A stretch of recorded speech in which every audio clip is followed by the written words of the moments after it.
அன்பு உதயம். அரசியல் எச்சரிக்கை.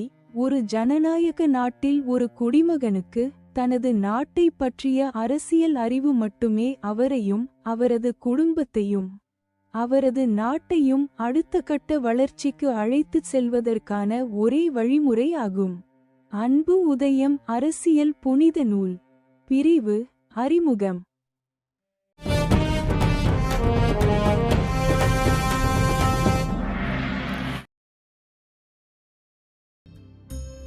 அன்பு உதயம் கட்சியின் அரசியல் கொள்கையை நமது இந்திய குடியரசு நாட்டிற்கும் எனது சக 147 கோடி குடிமக்களுக்கும் அர்ப்பணிக்கிறேன்.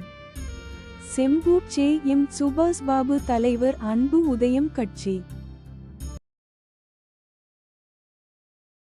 அன்பு உதயம் கட்சி இந்திய தேர்தல் ஆணையத்தில் தன் கட்சியை முறையாக பதிவு செய்ய மார்ச் 13, 2013 அன்று ஆணையத்திற்கு மனு தாக்கல் செய்து அனுப்பி வைக்கப்பட்டு, அது பின்னர் செப்டம்பர் 18, 2013 அன்று புதுடில்லியில் உள்ள இந்திய தேர்தல் ஆணையம் நிர்வாசன் சதன் அலுவலகத்தில் அன்பு உதயம் கட்சி தன் கேட்பு நாளில் முறையாக கலந்து கொண்டு, அதன் பிறகு அக்டோபர் 19, 2013 இருந்து அன்பு உதயம் கட்சி தமிழகத்தில் இந்திய தேர்தல் ஆணையத்தால் பதிவு செய்யப்பட்ட ஒரு அரசியல் கட்சியாக செயல்பட்டு வருகிறது.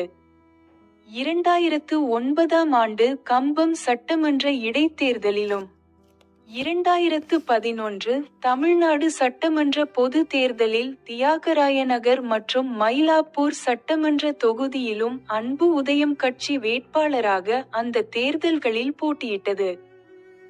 2008 டிசம்பர் 17ஆம் தேதி சென்னை பத்திரிகையாளர்கள் சங்கத்தில் பத்திரிகையாளர்கள் சந்திப்பு நிகழ்த்தியது.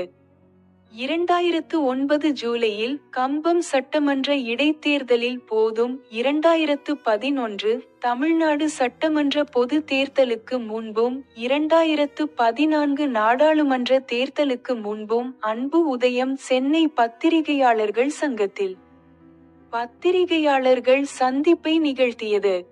அதன் பிறகு 2015ஆம் ஆண்டு ஆர்.கே. நகர் சட்டமன்ற இடைத்தேர்தலிலும், பிறகு 2016ஆம் ஆண்டு தமிழ்நாடு சட்டமன்ற பொது தேர்தலில் ஆர்.கே. நகர் சட்டமன்ற தொகுதியிலும் திருவாரூர் சட்டமன்ற தொகுதியிலும் அன்பு உதயம் கட்சி சார்பாக போட்டியிட்டது.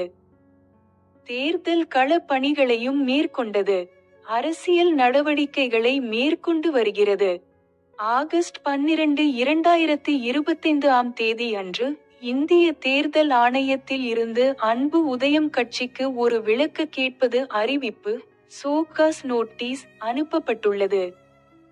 அதற்கு அன்பு உதயம் கட்சி சார்பில் அளித்த ஆகஸ்ட் 15, 2026ஆம் தேதியிட்ட கடித பதில்தான் இந்த 21ஆம் நூற்றாண்டில் ஒரு இந்திய குடிமகனின் அரசியல் சுயசரிதை என்ற பெயரில் இந்திய குடியரசின் ஒரு கடைசி ஜனநாயகவாதியின் அரசியல் உரையாக இப்போது வெகுஜன மக்களாகிய உங்களுக்கு அன்பு உதயம் இந்தியா மூலம் அதிகாரப்பூர்வமான உரையாக வெளியிடப்படுகிறது.